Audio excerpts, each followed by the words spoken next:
центре войной наблюдал дошло под вечер непохопаемую толпу. Mladý muž brutálne zautočil na neznečasného cyklistu. Na ulici ho zabil. Stop. Mužovi doslova rozbil hlavu. K útoku došlo hneď vedľa frekventovanej cesty. 31-ročný muž si vystrelil nič netučiaceho cyklistu. Zdalil ho na zem a začal ho brutálne biť. Udieral ho pestiami do hlavy a kopal ho. 61-ročný muž bol o pár minút mŕtvy. Muž mu doslova rozbil hlavu. Útočníka zadržal pár minút po útoku policajt v civile. Spolu s mestskými policajtmi ho odviedli do cely. Nekladol odpor. Podľa našich informácií policajtom oznámil, že je vojak a muž musel zabiť, lebo dostal odkaz.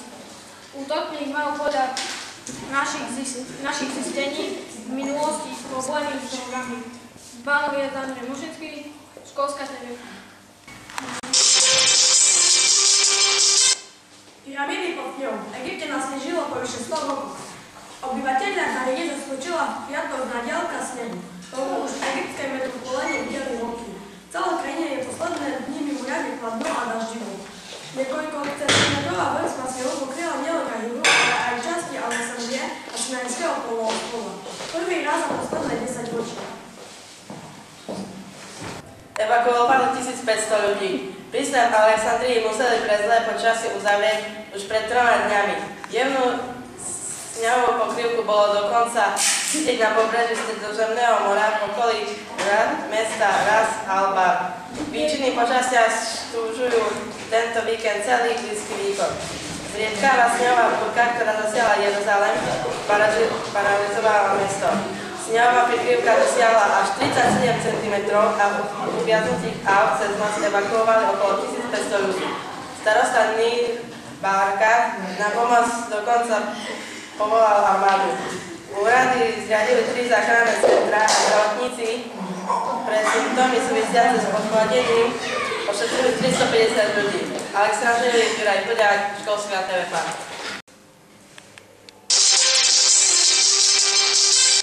Teraz prenechávame slovo našim kolegom do športu. Odborník kancelára. Aj Sagan už býva pod tlakom. Vendinom. Mladší cyklisti v pelotone nepociťujú taký tlak ako starší. Nesúťažia s pocitom, že musia vyťažiť, ale že chcú vyťažiť.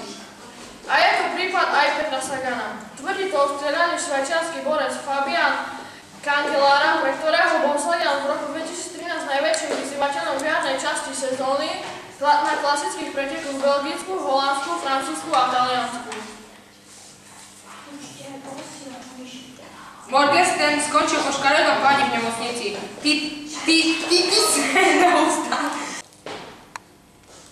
Titisen na ústad. Rakúsky skokonář Jacques Thomas Morgenstern zažil počas tohto víkendu v nemeckom stredisku Titisen na ústad radosť i bolesť. V sobotu si pripísal 23. individuálny triumf na pretekoch svetového pohára. V nedeľu ho zraneného musela odviesť helikoptéra do nemocnice vo Freiburgu. A počasí nám prinesie Tlustý Santa Adam.